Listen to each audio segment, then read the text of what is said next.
Okay, good morning, good evening, good afternoon, wherever you are in the world. ថ្ងៃនេះគឺ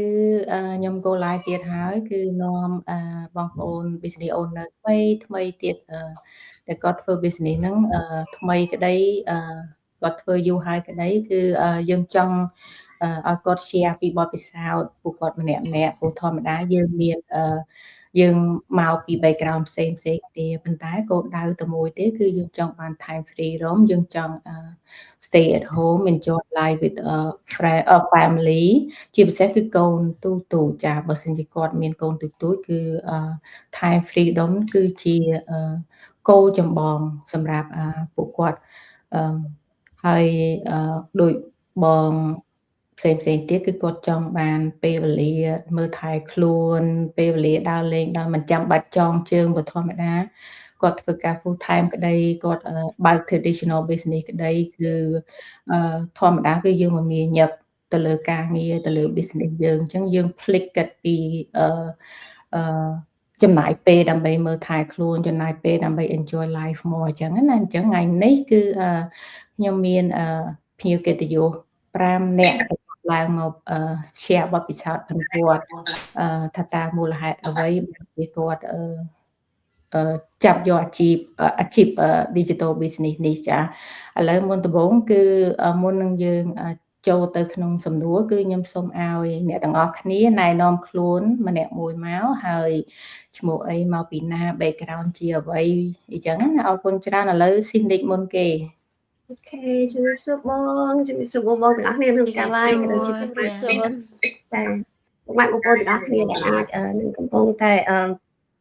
ទស្សនាការ live របស់យើងផ្ទាល់ក៏ដូចជា reply នៅពេលក្រោយផងដែរនេះខ្ញុំនេះមកពីទីក្រុងនៅប្រទេសអូស្ត្រាលីហើយមុននឹងចាប់ផ្ដើមអាជីវកម្មdigital online របស់យើងហ្នឹងគឺ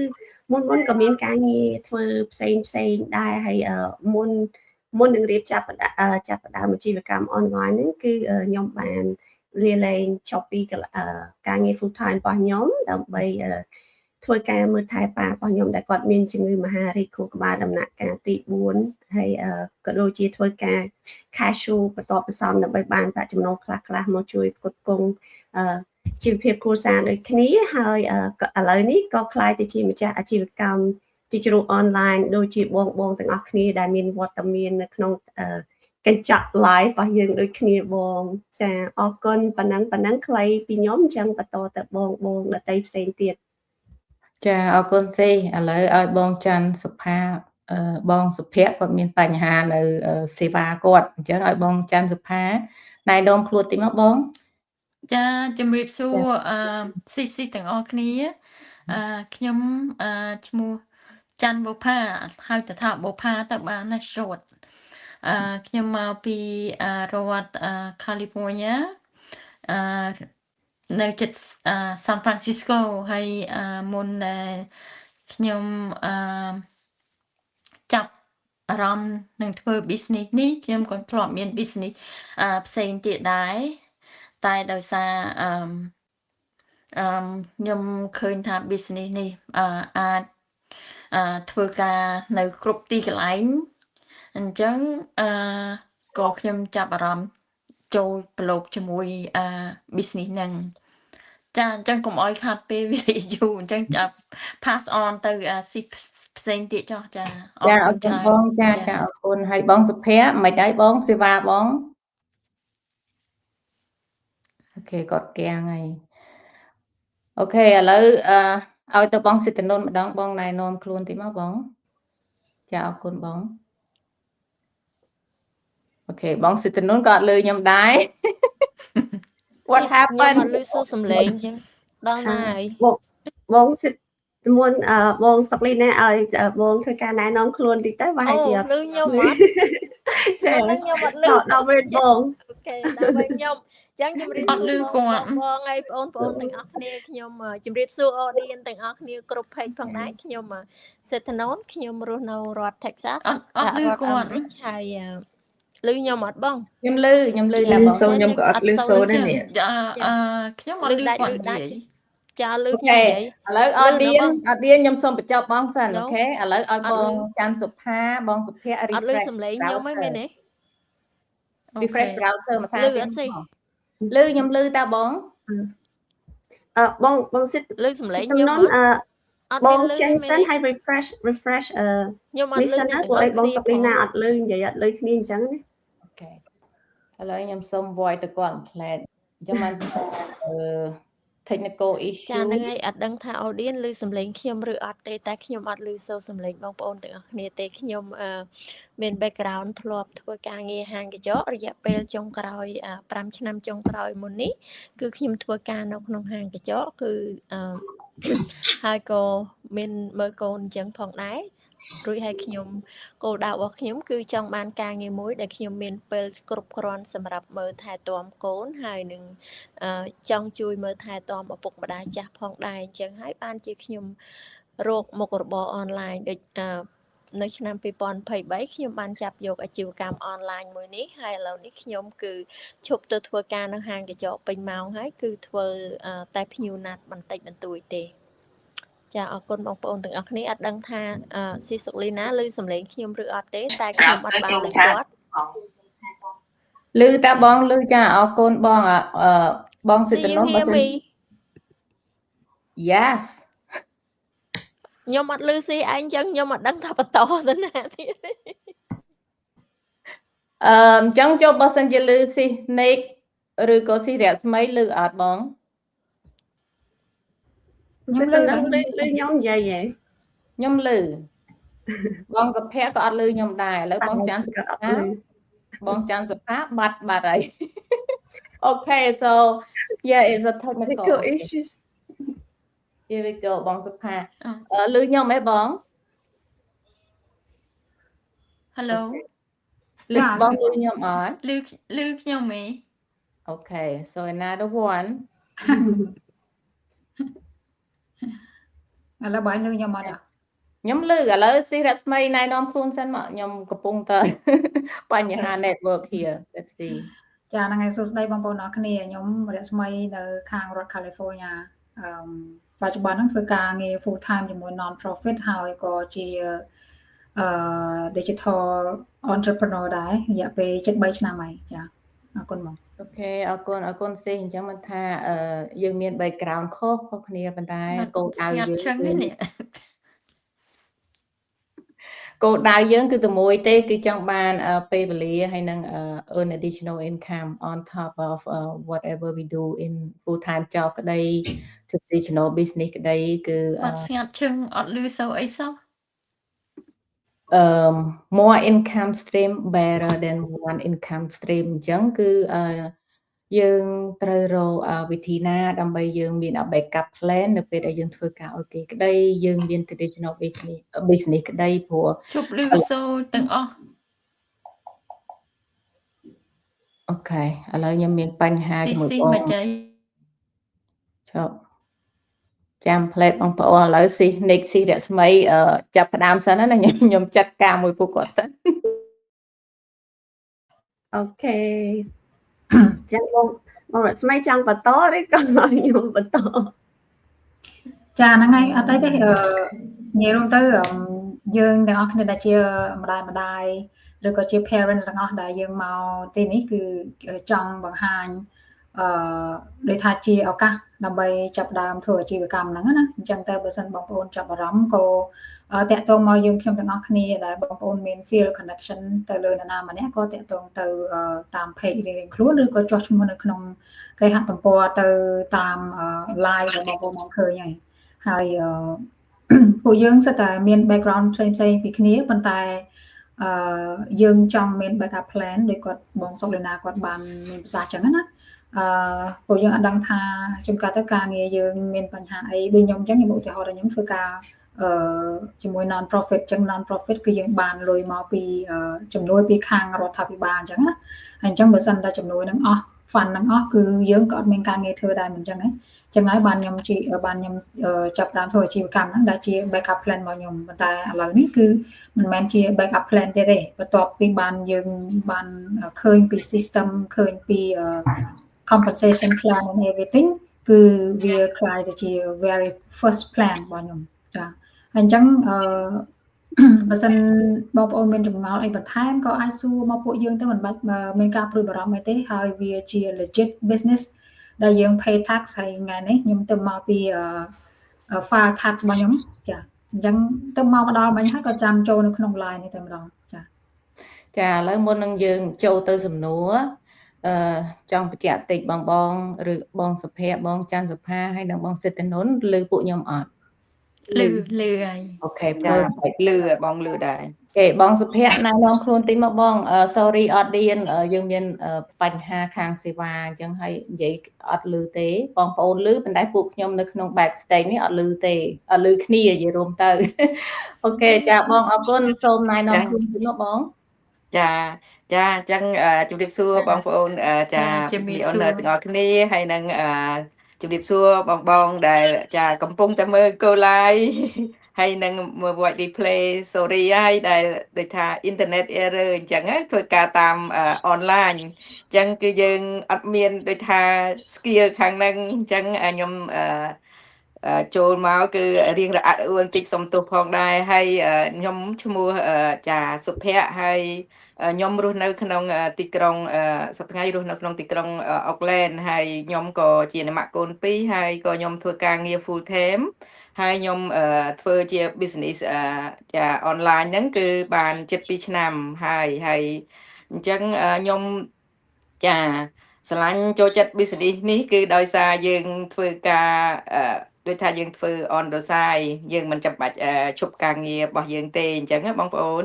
ចាអញ្ចឹងបើសិនជាបងប្អូនមានចាបំណងចង់បានអាជីវកម្មមួយដោយមិនចាំបាច់ឈប់ការងារចាខ្ញុំ recommend ថា business នេះគឺល្អព្រោះវាចាជួយយើងបានចាអរគុណច្រើនចាអរគុណបងចាអញ្ចឹងមិនថាយើងគ្រប់គ្នាគឺសិតតែមានគោលដៅគ្រប់គ្នា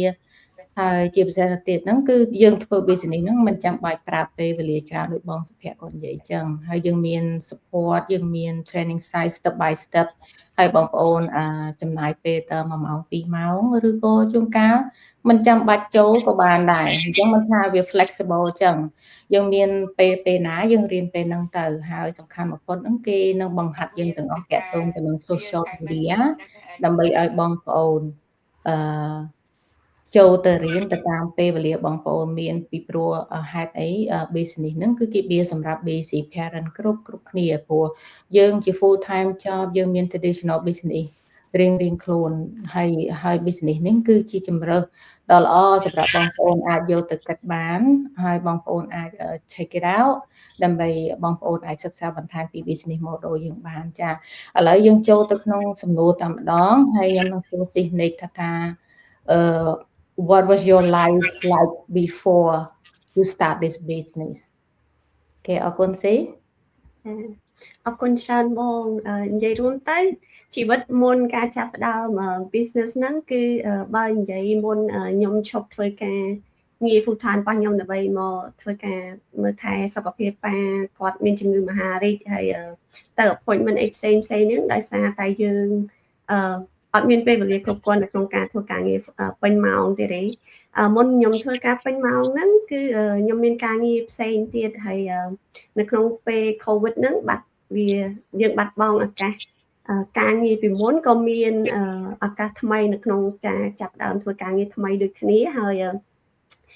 និយាយទៅវា opportunity មកដល់ផ្ទួនគ្នាអញ្ចឹងគឺខ្ញុំចាប់ផ្ដើមធ្វើការដល់តែ3កន្លែងតែម្ដងអញ្ចឹងមានទាំង full time part time casual គឺនិយាយរួមទៅជីវិតគឺមានតែការងារដោយសារតែយើងខ្ញុំគិតថាខ្ញុំចង់សន្សំប្រាក់ឲ្យបានគ្រប់គ្រាន់ដើម្បីមានគេហៅថាលុយដើម្បីទៅបន្តការសិក្សានៅ university ហើយណាមួយទៀតដោយសារតែ COVID ផងអញ្ចឹងយើង everything learning online អញ្ចឹងក៏ផ្អាកមួយរយៈសិនហើយក៏ចង់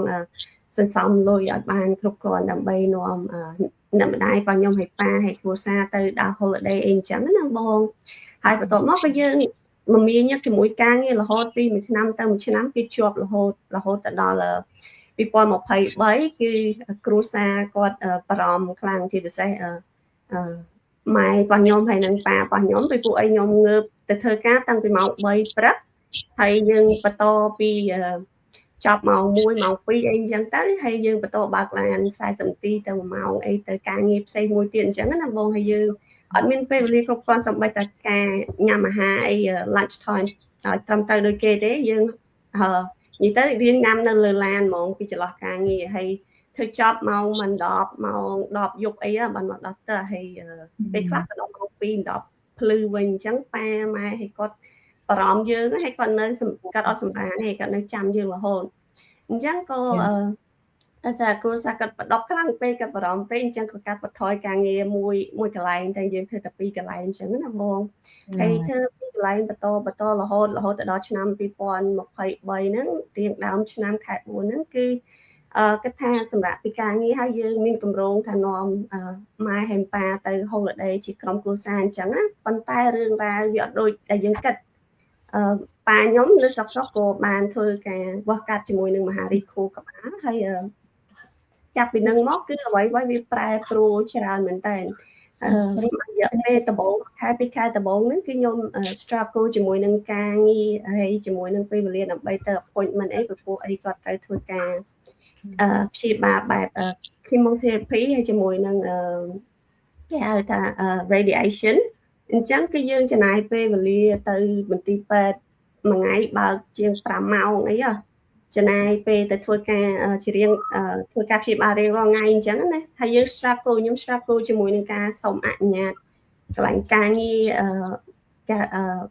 boss manager supervisor អីហ្នឹង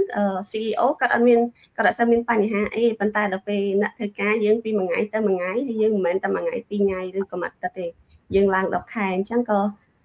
យើងមានការពិបាកត្រង់ហ្នឹងរហូតដល់ company គឺធ្វើការលក់ផ្សេងហើយអញ្ចឹងទៅ company ហ្នឹងដល់ពេលគេទិញទៅគឺការធ្វើការងារ full time របស់ខ្ញុំខ្លាយទៅជាការងារធ្វើការ part time ហើយយើងធ្វើចាប់ផ្ដើមពីមួយអាទិត្យ5ថ្ងៃទៅ2ថ្ងៃអញ្ចឹងគឺវាយើងអត់មានប្រាក់ចំណូលគ្រប់គ្រាន់រហូតដល់ការព្យាបាលប៉ាខ្ញុំក៏សម្រាប់មករយៈទៅហើយខ្ញុំក៏ចាប់ផ្ដើមថាយើងរកការងារថ្មីមួយទៀតដើម្បីយើងមានប្រាក់ចំណូលព្រោះអីប៉ាខ្ញុំក៏គាត់អត់ធ្វើការកើតម៉ែខ្ញុំក៏គាត់អត់អាចទៅធ្វើការបានដោយសារតែជំងឺមហារីកធ្វើឲ្យគេហៅថាការនិយាយស្ដីការភ្លេចភ្លើងរបស់គាត់អត់ដូចមុនទេអញ្ចឹងគឺខ្ញុំចាប់ផ្ដើមរកការងារថ្មីមួយទៀតបាន full time ធ្វើជាគេហៅថា warehouse and admin officer ចាប់ផ្ដើមធ្វើការងារហ្នឹងគឺបានរយៈពេលនៅក្នុងគេហៅថាការវឹកហាត់ការងារបងរយៈពេល3ខែអត់ទាន់បានគ្រប់គ្រាន់ផងហើយប្រាក់ចំណូលរៀងគ្រាន់បើដែរប៉ុន្តែដល់ពេលប៉ាខ្ញុំជំងឺគាត់មហារីកគាត់វាឡើងទៅរឹតគេហៅថា get worse អញ្ចឹងគឺរហូតដល់ខ្ញុំធ្វើការសម្រេចចិត្តថាខ្ញុំអត់អាច balance between ការងារ full time ហើយជាមួយនឹងការងារការមើលថែគាត់ទេអញ្ចឹងខ្ញុំសម្រេចចិត្តនៅក្នុងកក្កដាឆ្នាំ2024អីហ្នឹងគឺសម្រេចចិត្តឈប់ពីការងារហើយធ្វើតែការងារcasual របស់ខ្ញុំឯងអញ្ចឹងឡប់ទៅវិញបងប្អូនយើងគិតថាធ្វើការងារបែបមាន full time ឬក៏មានគេហៅថាហាងអីហ្នឹងគឺវាអត់ secure ដោយការគិតដែលយើងម្នាក់ធ្លាប់តែគិតថាមានធំឡើងទៅរៀនមានការងារ full time ធ្វើទៅមានប្រាក់ចំណូលគ្រប់គ្រាន់ហើយជីវិតភាពរបស់យើង security ប៉ុន្តែតាមពិតអ្វីដែលខ្ញុំរកឃើញគឺវាអត់មាន security បងប្អូនអញ្ចឹងរហូតដល់ខ្ញុំឈប់សម្រាប់បាន4ខែ3ខែគឺប្រាក់ចំណូលយើងគេហៅថាអីគេភាសាខ្មែរយើងជាអូនដាក់រកជន់បងប្អូនយើង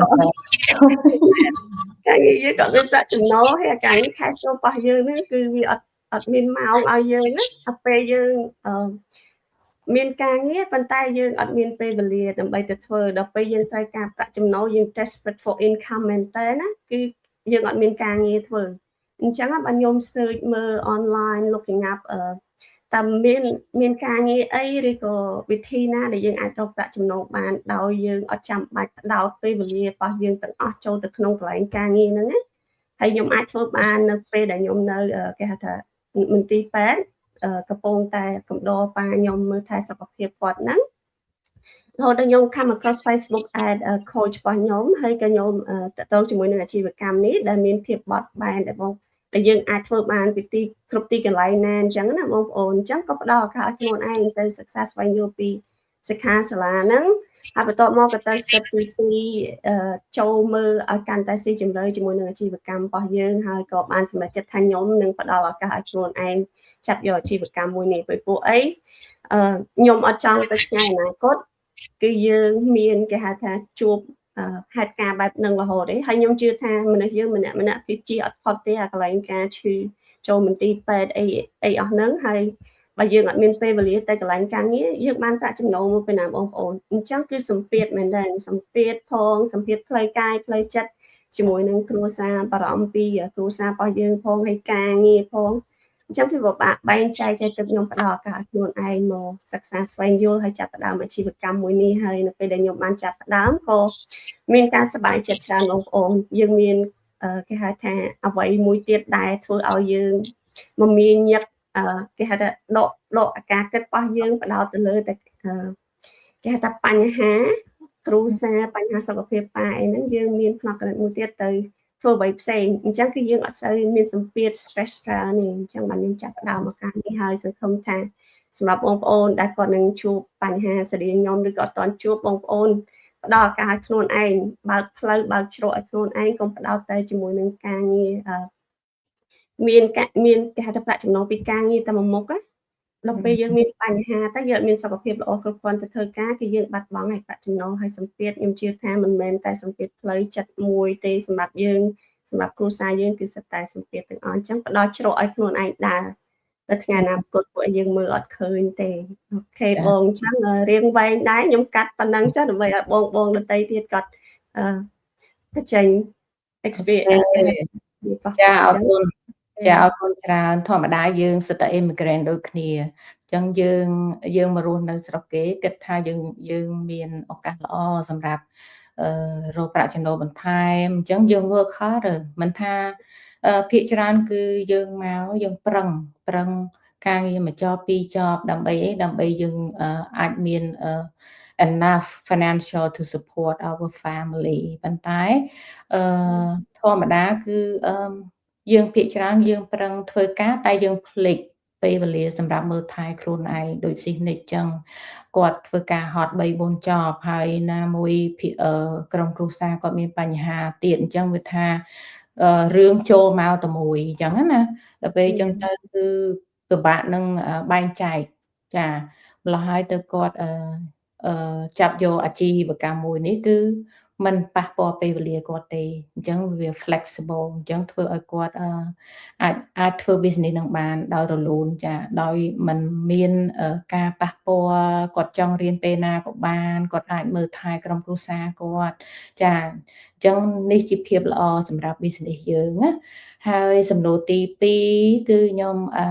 សួរបងច័ន្ទបុប្ផាតាមមូលហេតុអ្វីបានជាបង say yes trying something new សម្រាប់ business ហ្នឹងចាអរគុណបង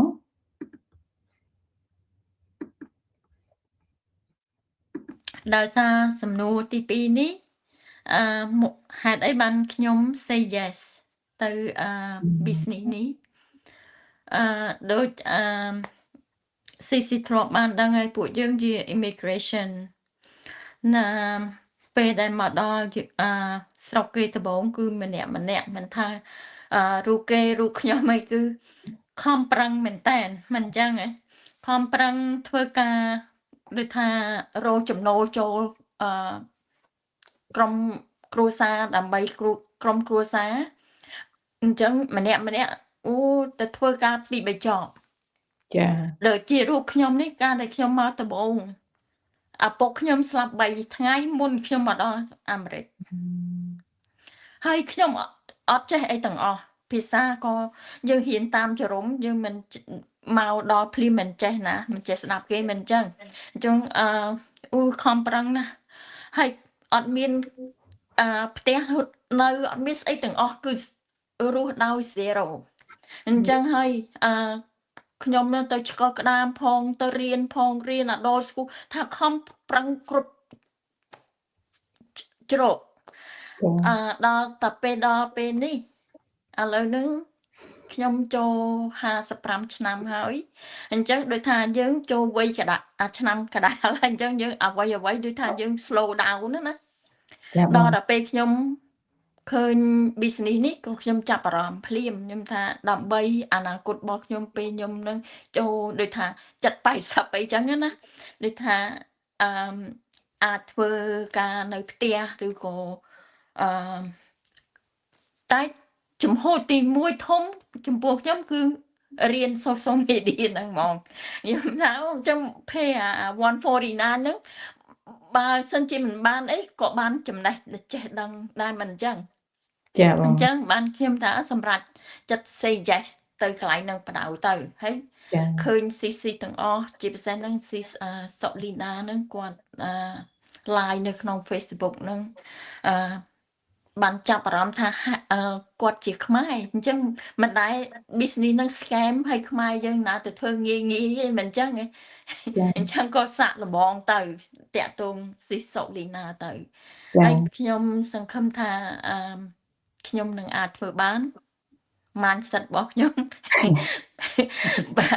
slowly but beginning ប៉ុន្តែ hopefully ខ្ញុំ catch up business មួយនេះទៅអនាគតរបស់ខ្ញុំអរគុណច្រើនបងចាហើយបងច័ន្ទបុប្ផាហ្នឹងគឺគាត់ទៅចូលទេ1ខែ2ខែប៉ុន្តែខ្ញុំឃើញការវិវត្តផងគាត់រៀនបានច្រើនតាំងពីការគាត់ចូលណាគាត់ថាអូនអើយបងអត់ចេះសុំបីត copy ផាសឥឡូវគាត់ចេះបង្កើតផុសគាត់ចេះប្រើ AI គាត់រៀនទៅតាម training step by step ហើយយើងមាន direct mentorship ជួយគាត់ចឹងណាបងប្អូនចឹងមកថាដោយគាត់ mention អញ្ចឹងគាត់ដល់វ័យ retire អញ្ចឹងគាត់ត្រូវ cut down ព្រោះគាត់មាន business នៅក្នុងដៃហើយអញ្ចឹងគាត់ត្រូវ cut down គាត់ចង់បានពេលវេលាមើលថែខ្លួនគាត់ចង់បានពេលវេលាដើរលេងដែលមិនចាំបាច់ tie up នឹង business ដែលគាត់កំពុងតែធ្វើនឹងទេអញ្ចឹងជំរើសដ៏ល្អគឺ business នឹងហើយមិនថាបងប្អូនធ្វើ business ហ្នឹងដោយសារតែ earn additional income ទេបងប្អូនរៀនបានច្រើនជាងនឹងទៅទៀតតាក់ទងទៅនឹង mindset យើងbuild strong mindset យើងហើយតាក់ទងទៅនឹង social media ដោយគាត់ហ្នឹងគាត់ថាគាត់ចង់រៀនពី social media មិនថា platform មួយណាទេបងប្អូនអាចរៀនបានចាហើយមិនត្រឹមតែប៉ុណ្្នឹងទេគឺបងប្អូនជួបខ្មែរនៅគ្រប់ប្រទេសហើយនឹងសាសគេផ្សេងទៀតគឺយើងជួបជុំគ្នារាល់ថ្ងៃរាល់ weekly យើងធ្វើ Zoom ដើម្បីជួយគ្នាទៅវិញទៅមកអញ្ចឹង business ហ្នឹងគឺ business ស្របច្បាប់បងពុនរត់ the end of the year ទៅលើ income ដែលយើង earn ទៅលើប្រទេសនីមួយៗចា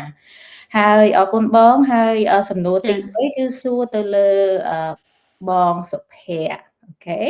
what surprised you most after starting the business អរគុណបងចាអរគុណច្រើនអូនសុកលីណាចាសំណួរនេះគឺបងពេញចិត្តនឹងឆ្លើយព្រោះក្នុងការដែលក្នុងការ start business នេះគឺ the most ដែលបង surprise ជាងគេគឺបងឃើញនៅក្នុង training side ព្រោះគោលបំណងរបស់បងទី1គឺយើងចង់បានថាដំបូង personal គឺយើងចង់បាន income ហើយតែក្នុងការ income ក៏បងចង់បាន grow personal អញ្ចឹងក្នុងការដែលខ្ញុំធ្វើ business នេះគឺយើងបានមាន training side ហ្នឹងគឺយើងរៀនចាអត់មិនត្រូវការ pay លុយកាក់អីទេហើយយើងចង់ទៅរៀននៅកន្លែងណាក៏បានដែរគឺនៅពេលដែលយើងត្នេអញ្ចឹងការ set schedule អីគឺរបស់យើងផ្ទាល់ហើយ surprise មួយទៀតនោះគឺយើងមានដូចថា direct mentor ហើយនឹង coach ហ្នឹងគឺពេលយើងធ្វើគឺយើងគាត់ជួយយើងពីខាងក្រោយរហូតជួយកាយយើងរហូតអញ្ចឹងគឺ surprise ដែលយើងអត់ alone ហើយយើង start ដោយយើងមិនដូចថាមិនមានបទពិសោធន៍ការពេលបង start គឺ zero experience ហើយចាដល់ពេលដែលយើងបានរៀន training side step by step ហើយនឹងdirect mentor ឲ្យ coach ជួយបង្ហាត់បង្រៀនយើងទៅគឺធ្វើឲ្យយើងចាមានភាពជឿជាក់ខ្លួនឯងថាអាច run business នេះទៅចាទៅជោគជ័យដោយបងនៅក្នុង business global group ដែលយើងបានឃើញតែគាត់ជោគជ័យហើយsurprise ដែលខ្លាំងបំផុតនោះពេលដែលបងចាបងឃើញថាបងអត់ជឿទេដំបូងព្រោះ យើងដឹងហើយ online គឺមានភាព scheme ច្រើនអញ្ចឹងហើយមិនដឹងថាបានលុយនឹងតាមរបៀបម៉េចអីនឹងដូចថាយើងអត់ start ចង់ដឹងចង់បាន business build សម្រាប់ជួយ share តែយើងអត់ទាន់មានទំនុកចិត្តតែ surprise ខ្លាំងជាងគេក្រោយពេលដែលមួយខែដែលបងបាន start អូន income ចូលក្នុង bank មិននេះចូលក្នុង bank ឡើយថា three finger income អំសា oh my god I can't believe that so I'm very surprised for បងអាហ្នឹងគឺក្នុងការ business នេះអញ្ចឹងគឺនៅពេលហ្នឹងហើយដែលបងជឿជាក់ថាអូ high ticket income 3ខ្ទង់ពេលដែលបងទទួល income ដំបូងបំផុត and so អញ្ចឹង I thinking this business is is legit that by myself that I believe by myself believe the system believe the training side that I learn it ចាអញ្ចឹងthis business គឺ high recommend តែម្ដងព្រោះវាអត់លំបាកធ្វើទេបងប្អូនចាខ្ញុំធ្វើបាននៅពេលដែលខ្ញុំ start គឺអត់មានបទពិសោធន៍ទេ zero experience អត់មានដឹងថាហៅថា page business page ហ្នឹងយ៉ាងម៉េចផងខ្ញុំដឹងបានត្រឹមតែខ្ញុំមាន Facebook ហ្នឹងខ្ញុំមិនដឹងថា Facebook ហ្នឹងគឺជា personal profile ឬក៏ page អីទេខ្ញុំអត់ដឹងទេចាហើយអញ្ចឹងខ្ញុំក៏បានដឹងថាពី page ហ្នឹងស្អីពី business Facebook profile អីហ្នឹងអីគឺខ្ញុំដឹងនៅពេលដែលខ្ញុំចារ៉ាន់អាជីវកម្មនេះហើយចាល្អណាស់បងប្អូនគឺល្អត្រង់ថាយើងអាចធ្វើនៅកន្លែងណាក៏បានដោយតែតាមទូរស័ព្ទដៃរបស់យើងទេហើយនឹងអ៊ីនធឺណិតចាហើយដូចជាយើងទៅរងចាំកំពុងតែរងចាំទទួលកូនពី school ឬយឺក៏យើងកំពុងតែដូចថារងចាំនៅក្នុងឡានអីហ្នឹងយើងអាចឆ្លៀតតែ10ទៅ15នាទីអីហ្នឹងយើងអាចឆ្លៀតរៀនពី business នេះបានចាអញ្ចឹងគឺចាប៉ុណ្ណឹងខ្ញុំចែកពីរំលែកពីអាជីវកម្មនេះដែលខ្ញុំបានចារៀនសូត្រពីវាចាអរគុណបងអរគុណច្រើនហើយសំណួរទី4នេះចូលទៅបងសិទ្ធិនុនwhat is the biggest change in your life now when you start the business បង អរគុណបងប្អូនហើយខ្ញុំសិទ្ធិនុនក៏មិនខុសពីបងប្អូនទាំងអស់គ្នាដែរខ្ញុំក៏ចំ in United States អត់ចេះអីដែរអត់ចេះភាសាអង់គ្លេសទេពេលចូលមកទឹកដីអាមេរិកគាត់ហៅឲ្យpolice interview ហៅឲ្យខ្ញុំសាញyellow document យើងអោបមកហ្នឹងអត់សាញទេគេថាតែអត់សាញគេឲ្យចូលដឹកដើរពេញហ្នឹងចាខ្ញុំក៏ចេះដូចគ្នាដែរហើយខ្ញុំចាប់ផ្ដើមពីការដែលធ្វើការដូចបងប្អូនទាំងអស់គ្នាដែរខ្ញុំធ្លាប់ដាក់លុយ membership នៅ24 hour fitness មិនមែនទៅហាត់ប្រាណទេគឺទៅងូតទឹក between the job ពីព្រោះតែព្រឹកឡើងធ្វើការនៅហាងដូណាត់ថ្ងៃឡើងធ្វើការនៅ shopping mall ត្រូវការ dress up បន្តិចចាហើយក្រោយមកខ្ញុំដឹងខ្លួនឯងច្បាស់ថាបើសិនបើខ្ញុំធ្វើការឲ្យគេគឺខ្ញុំអត់អាចមានប្រាក់ចំណូលគ្រប់គ្រាន់ក្នុងការរស់នៅតាមចិត្តចង់របស់ខ្លួនឯងហើយនឹងជួយបងប្អូននៅខាងក្រោយទេខ្ញុំមកធ្វើ business វិញម្ដងខ្ញុំក៏ធ្លាប់ធ្វើ traditional business ដែរធ្លាប់ធ្វើ donut shop ក៏ប៉ុន្តែពេលដែលខ្ញុំមានទងន់ជាសំណាងល្អដែរគ្រួសារខ្ញុំគាត់ឲ្យឈប់បាន 4-5 ឆ្នាំនៅពេលមើលកូនស្រី2នាក់ចាហ្នឹងហើយដូចស្រីនេះគាត់និយាយមិញអញ្ចឹងថាពេលវេលាវាអត់សមបំណងបន្ទាប់ពីខ្ញុំបាត់បង់កូនស្រីច្បងទៅខ្ញុំជីវិតហើយនឹងក្តីសុខទាំងអស់វាត្រូវបានរលាយក្នុងរយៈពេលមួយប្រពេចភ្នែកចាអញ្ចឹងខ្ញុំរិញខ្លួនឯងឲ្យទៅធ្វើការនៅហាងកញ្ចក់ពេលនេះមិនមែនព្រោះតែលុយទាំងស្រុងទេព្រោះតែផ្ទះមិនមែនជាកន្លែងដែលគួរឲ្យចង់នៅទៀតទេខ្ញុំទៅធ្វើការជារៀងរាល់ថ្ងៃបងប្អូនពេលខ្លះឲ្យទៅតកែសុំហៅឲ្យជួយថាអូថ្ងៃអាទិត្យគាត់ខ្វះមនុស្សធ្វើការខ្ញុំក៏ទៅធ្វើការដែរខ្ញុំធ្វើការច្រើនឆ្នាំយូរទៅខ្ញុំភ្លេចគិតថាខ្ញុំបោះចោលខ្លួនឯងហើយនឹងកូនដែលនៅមានជីវិតរស់ព្រោះតែយើង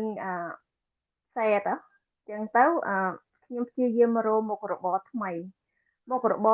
ដែលខ្ញុំគិតថាខ្ញុំអត់ចង់បាត់បង់ឱកាសទៀតទេអត់ចង់បាត់បង់ពេលវេលាជាមួយនឹងកូនទៀតទេអត់ចង់ ធ្វើបាបខ្លួនឯងព្រោះតែលុយទៀតទេទើបខ្ញុំចាប់យកអាជីវកម្ម digital នេះខ្ញុំចាប់ផ្ដើមធ្វើវាពីពេលបន្តិចបន្តួចទេបងប្អូនទាំងអស់គ្នាអ្នកណាក៏ដោយក៏អាចធ្វើបានដែរឲ្យតែមានគោលដៅច្បាស់លាស់ឲ្យតែមានគំនិតប្រកបវិជ្ជាថាធ្វើបានព្រោះពេលខ្ញុំនៅធ្វើការពេញម៉ោង 6-7 ថ្ងៃនៅហាងកញ្ចក់ខ្ញុំធ្វើការពេញម៉ោងមើលកូនតែម្នាក់ឯងព្រោះគ្រួសារខ្ញុំគាត់អត់បានជួយមើលកូនទេខ្ញុំក៏អាចធ្វើវាបានដែរខ្ញុំធ្វើចន្លោះម៉ោងប៉ុន្តែរយៈពេលដែលខ្ញុំ build up 2 ឆ្នាំកន្លះខ្ញុំបានអាជីវកម្មមិនត្រឹមតែអាជីវកម្មដែលរកចំណូលបានទេចំណេះដឹងទូទៅរបស់ខ្ញុំវាក៏កើនឡើងទៅតាមនឹងដែរហើយខ្ញុំក៏អាចឈប់ធ្វើការពេញម៉ោងនៅហាងកញ្ចក់បានដែរនេះខ្ញុំឆ្លើយនឹងសំណួរខ្លួនឯងថាបើសិនបើខ្ញុំទិញហាងកញ្ចក់ខ្ញុំត្រូវធ្វើការប៉ុន្មានឆ្នាំទៀតទៅអាចមានដូចថ្ងៃនេះថ្ងៃដែលខ្ញុំធ្វើ digital business ហើយខ្ញុំអត់បាច់ទៅធ្វើការពេញម៉ោងបងប្អូនទាំងអស់គ្នាក៏អាចសួរខ្លួនឯងបានដែរបើសិនបើធ្វើ traditional business ធ្វើប៉ុន្មានឆ្នាំទៀតទៅអាចឈប់បានបងប្អូនធ្វើការឲ្យគេបើទឹក5ថ្ងៃ6ថ្ងៃធ្វើប្រហែលឆ្នាំទៀតទៅអាចឈប់ធ្វើការហើយនៅតែមានលំហូរសាច់ប្រាក់ឲ្យចាយជារៀងរាល់ថ្ងៃខ្ញុំជ្រើសរើសមុខរបរអនឡាញដោយសារតែមុខរបរមួយនេះវានឹងផ្ដល់ឲ្យខ្ញុំបែបនេះនៅថ្ងៃនេះខ្ញុំអត់ទាន់បានប្រាក់ចំណូលខ្ពស់ដល់ចិត្តដែលខ្ញុំចង់បានក៏ប៉ុន្តែវាផ្ដល់នៅពេលវេលាដ៏ល្អបំផុតសម្រាប់ខ្ញុំហើយគឺខ្ញុំមានពេលគ្រប់គ្រាន់សម្រាប់កូនខ្ញុំមិនចាំបាច់ទៅធ្វើការពេញម៉ោងដូចពីមុនទេចាអរគុណបងនិយាយរួមទៅបងចប់នៅបងចាចប់ហើយចប់អូខេគេលើខ្ញុំកាត់ខ្ញុំកំពុងធ្វើចាំយូរហើយចិត្តយ៉ាងអូខេនិយាយទៅមូលហេតុបងសេដ្ឋនននឹងខ្ញុំអត់ខុសគ្នាទេព្រោះយើងមាន background ជាជាងកញ្ចក់ហើយខ្ញុំពីដើមខ្ញុំធ្វើបើកហាងកញ្ចក់អញ្ចឹងបើសិនជាយើងធ្វើ traditional business គឺយើងនៅតែបើករហូតមិនថាដល់ពេលណាទេគឺយើងត្រូវទៅបើកហាងហើយបើសិនជាយើងបិទហាងគឺយើងអស់ income ហើយអញ្ចឹងជំរើសដ៏ល្អនៃ business នេះគឺយើងអាចយកទៅទីណាក៏បានធ្វើនៅកន្លែងណាក៏បានយើងដើរលេងហើយអត់ចាំបាច់ worry about alarm clock ពីដើមគឺខ្ញុំឲ្យតែ alarm clock គឺខ្ញុំញ័រខ្លួនហ្មង I don't like that feeling you know it's like alarm rung it's like go to work ដល់ពេលឥឡូវអត់ទេគឺ freedom ចង់ងើបពេលណាក៏បានចង់ធ្វើអីនាំកូនដើរលេងគឺ flexible ហើយអញ្ចឹងមិនថាខ្ញុំចូលចិត្តធ្វើ business ហ្នឹងគឺអត់ខុសពីបងសិទ្ធិននទេ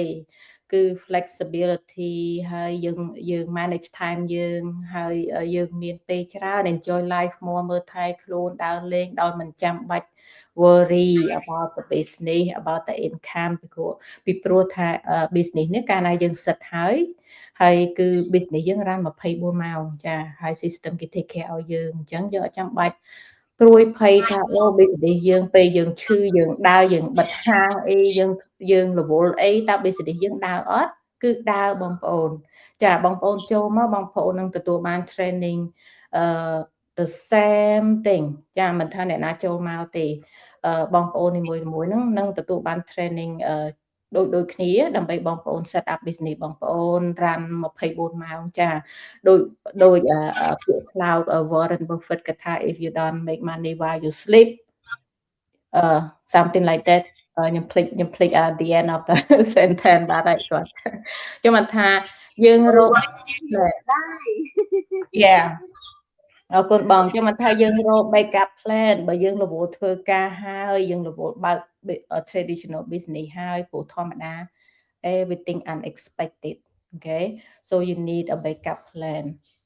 while you work on somebody while you own traditional business ដូចជំនាន់ COVID ចឹងកាលណាគេបិទហើយយើងក៏អត់មាន income ដែរប៉ុន្តែ business online business នេះគឺយើង run 24ម៉ោង no matter whatចឹងមកថាភាពល្អនៃ business ហ្នឹងគឺអញ្ចឹងហើយខ្ញុំ recommend ឲ្យបងប្អូន check out សួរព័ត៌មានបន្ថែមគឺព័ត៌មាន free ទេបងប្អូនចាបងប្អូនអាចសួរព័ត៌មានបន្ថែមបានហើយតាក់ទងទៅលើបងប្អូនមួយណាក៏បានដែរដើម្បីសួរព័ត៌មានបន្ថែមហើយពួកយើងនឹង walk through ចានឹងជួយបងពីមួយ step ទៅមួយ step ណា ចាហើយសំណួរទី5ខ្ញុំឲ្យស៊ីរស្មីឥឡូវស៊ីមានពាក្យអីខ្លះដើម្បីជួយបងប្អូនbusy parent right now if someone one more time or they feel stuck what they should do now something like that ស៊ីអរគុណចាហ្នឹងហើយអរគុណបងនិយាយទៅខ្ញុំមានសំណួរចង់សួរទៅបងប្អូនទាំងអស់គ្នាដែលកំពុងតែមើលការ live ក៏ដូចជា replay the question is have you found the opportunity that's going to taking care of you and your families yet have you found the opportunity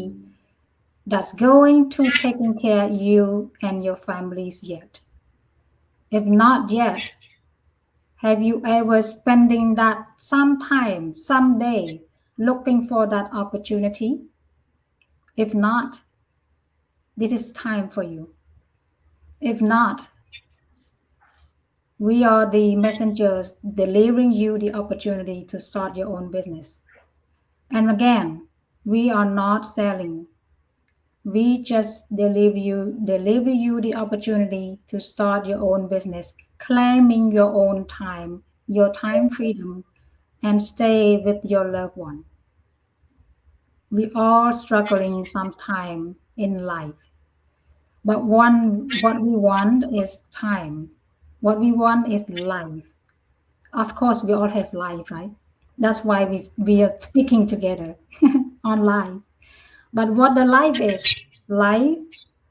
if we get what we want to do we can do with our family we can travel we can control our own time not by controlling with others from your boss from your company or from your traditional business you can take control of your life and your time and you are the captain of your ship so ខ្ញុំចង់និយាយជាភាសាអង់គ្លេសព្រោះភាសាខ្មែរប្រហែលវាយូរព្រោះដោយសារតែខ្មែរយើងមានបែបបទច្រើនបន្តិចប៉ុន្តែបើយើងនិយាយជាភាសាអង់គ្លេសវារៀង short and meaningful and also this is the global business so I get to learn a lot and improve my English and my communication skills and everything so if you interested to start your own business you can still do what you like to do every day you don't have to skip it you don't have to stop it but you just have another bucket list add another income stream into your bank account why not right so I just encourage everybody who watching the live and the replay just come and explore our business our model our compensation plan which is really successful business that we partnership with the giant company I can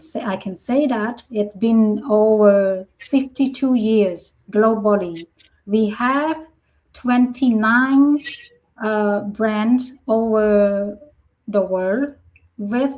42 like 43 43 country wide 43ប្រទេស24 29ប្រទេសអី40ម៉ានសាខាបងអី 27 countries and over 40 plus branches over the world so yes I just want to encourage all the parents out there that looking for a new opportunity just come and explore our business there's nothing to be heard there's nothing to lose if you don't like the business model of course you have 30 days to refund back your $149 imagine if you spend $150 at the Korean barbecue you're done but if you spend $150 explore our business model to see our compensation plan to see the products that we offering and it's returned back with the opportunity, with the time freedoms that you're gonna own back, with your lifestyle. Is it 149 worth or not? Imagine it. That 149 bring you more lifestyle, more time with your families, more time with your loved one. Your little ones, they need you more than anything. They do not want more big house. They do not want a luxury car or channel or what Gucci or something like that. What they want is our time. It's our time. Yes. That's all I have. Thank you so much. អូខេអរគុណស៊ីធម្មតាទេវាតកតងទៅលើការសម្រេចចិត្តបងប្អូនគ្រប់គ្នាចាឥឡូវបងប្អូន right now at the moment you are comfort where you at right now but we don't know what the future hold for you, you know, so everything is unexpected. So start have your vision board, build your finance from now while you work full-time, part-time, you know, take action ហើយពួកខ្ញុំរីករាយនឹងផ្ដល់ព័ត៌មានដើម្បីឲ្យបងប្អូនសិក្សាបន្ថែមពី business ហ្នឹងឥឡូវខ្ញុំសូមបញ្ចប់កម្មវិធីព្រោះចិត្ត1ម៉ោងហើយយើងមាន Zoom ចាយើងមាន Zoom after this ហើយ kind of late a little bit អញ្ចឹងមិនថាយើងមាន on support going Zoom weekly Zoom ដើម្បីជួយខ្មែរជួយ business owner ផ្សេងទៀតដើម្បីឲ្យគាត់ធ្វើ business ហ្នឹង success ដូចឯងអញ្ចឹងចាហើយបើសិនជាបងប្អូនសួរសំណួរទៅខ្លួនឯងថាបងប្អូនចង់បានអ្វីចង់បានពេលវេលាចង់បាន income ចង់ stay home you know ចង់ spend time with your family ចង់ travel whatever your reason is you have to make decision okay take action now and make your own decision and reach out to all of us anyone you prefer you can message and we looking to help you okay so yeah bye for now thank you so much ហើយអរគុណស៊ីអរគុណបងគ្រប់គ្នាហើយចាប់ជួបគ្នាទៀតអូខេជួបគ្នាទៀតនៅ Zoom អូខេ bye bye ចាអរគុណ audience ដែលបានមើលlive ឬក៏ replay បងប្អូនអាច comment ចា comment ថាបងប្អូនមកពីណាដើម្បីយើងចង់ដឹងចង់សិក្សាពីបងប្អូនថា live យើងworldwide ប៉ុណ្ណាចាអរគុណច្រើនហើយជួបគ្នាទៀតចាអរគុណបាយបាយ